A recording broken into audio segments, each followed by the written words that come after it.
Good morning, everyone. I got this question last night and I'm going to do my best to answer it. So I'm speaking to you as a holistic dental hygienist now. Oil pulling. Let's break down what oil pulling is. So coconut oil is the most used oil for oil pulling. And the way that someone oil pulls is they'll take about a teaspoon of coconut oil and they'll put it in their mouth.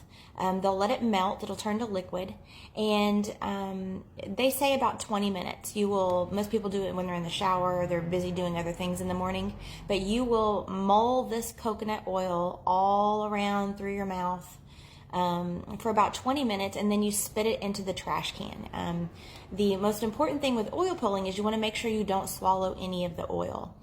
Coconut oil is a natural antifungal, it's a natural antibacterial, and so as a dental hygienist, there has been many times that I've seen someone who has gingival issues and plaque accumulation issues come in and their mouth looks great. And I say, what have you been doing? And they tell me they've been oil pulling. So just in the clinical space, I have seen and know that this does work if someone is consistent with it as far as improving their overall oral health.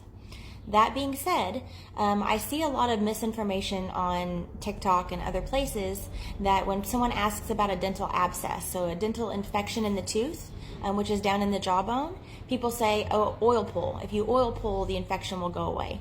This is absolutely, unequivocally, 100% false.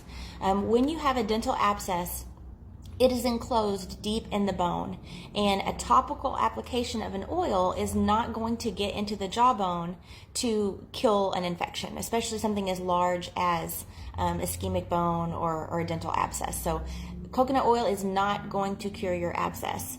I think what's happening is that when people have a severe abscess, they have what's called a fistula, which is like a little blister. It's an outlet valve for infection that is on the external side of the mouth, so the outside of your gum. And the coconut oil can kind of wash some of this pus away and make it appear that it's improved, but it is not touching the infection in your bone. Coconut oil pulling is fantastic. Like I said before, I've seen the clinical results of it, but I also want to tell you, in addition to it not curing an abscess, you don't want to oil pull if you have mercury amalgam fillings. So those silver fillings, when you have amalgam fillings, I'm probably going to have to do a part 2 because I see my timer running out. When you have mercury amalgam fillings, anytime you drink or eat anything that's really hot or really cold, they expand and they contract. And there are tiny amounts of mercury that are released into the mouth, into the bloodstream, into the buccal mucosa. We're going to have to do a part 2. I'll be right back.